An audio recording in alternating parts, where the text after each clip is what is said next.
Salut, c'est Florian, bienvenue dans cette nouvelle vidéo. Aujourd'hui, on va faire le bilan de mon compte titre en janvier 2021. Fin janvier 2021, où en est mon compte titre? Alors, il a pris très très cher avec le mois de janvier qui a beaucoup baissé, surtout sur les marchés étrangers.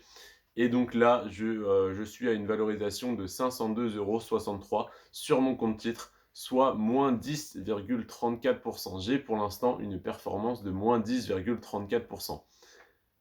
Il faut dire également que voilà, j'ai commencé à investir, au plus haut du marché, en fin 2021, donc c'est pas étonnant.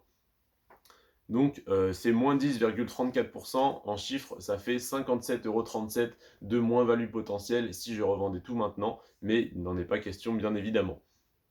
Les deux, l'ETF qui a le mieux performé sur mon compte titre pour l'instant, et il est lui-même dans le négatif. Donc voilà, ça sent mauvais sur le compte titre, tout est au rouge, mais ce n'est que passager, je l'espère, hein, et je le pense. Donc celui qui a le mieux performé, c'est le iShare Eurostoxx Dividende. Donc voilà, évidemment, hein, celui qui a enregistré la moins grosse baisse, c'est celui qui est basé sur des actions à dividendes parce que c'est des actions bien moins volatiles et il est à moins 2,33%. Donc bon, ça c'est pas inquiétant, mais tu vas voir celui qui a le moins bien performé, qui a la plus grosse moins-value latente sur mon portefeuille, c'est le Lyxor Disruptive Technology.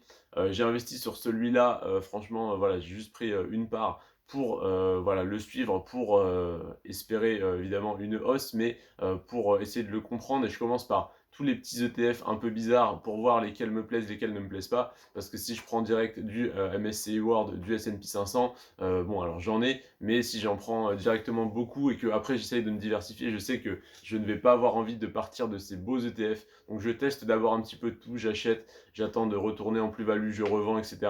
Pour l'instant, je ne vise pas la performance, mais je me forme en fait moi-même en testant des ETF, en testant des actions, en voyant lesquelles me correspondent. Et une fois que je saurai lesquelles me correspondent, bah, je continuerai à faire des petits tests avec des petites sommes, mais j'aurai, on va dire, mon portefeuille qui sera constitué à 95%. Donc voilà, ça c'est un test et le Lixor Disruptive Technology, il est à moins 17,68% actuellement, donc il a pris très cher et bah, le fait qu'il ait une aussi grosse volatilité en fait ne me plaît pas. Donc quand il sera retourné et repassé dans le positif, que ce soit dans un jour, dans une semaine, dans un mois ou dans un an, je le revendrai et je n'en reprendrai plus tout simplement. Donc voilà mon petit bilan du compte titre en janvier 2021. Ce qui est intéressant, c'est pas juste de voir ce bilan, c'est de voir l'évolution mois après mois, année après année. Donc je t'invite à t'abonner si tu souhaites suivre cette évolution et voir mon compte titre peut-être dans le vert un jour ou l'autre. Je te remercie en tout cas d'avoir regardé cette vidéo. N'hésite pas à liker, à me dire en commentaire si tu possèdes des ETF, des actions sur ton compte titre, même des obligations, que sais-je. Donc voilà, n'hésite pas à t'abonner pour ne pas rater les prochaines vidéos, à me dire en commentaire si tu possèdes des actions, des ETF sur ton compte titre. Et sur ce, je te remercie de ton temps, de ton attention. Prends soin de toi et de tes finances. Ciao.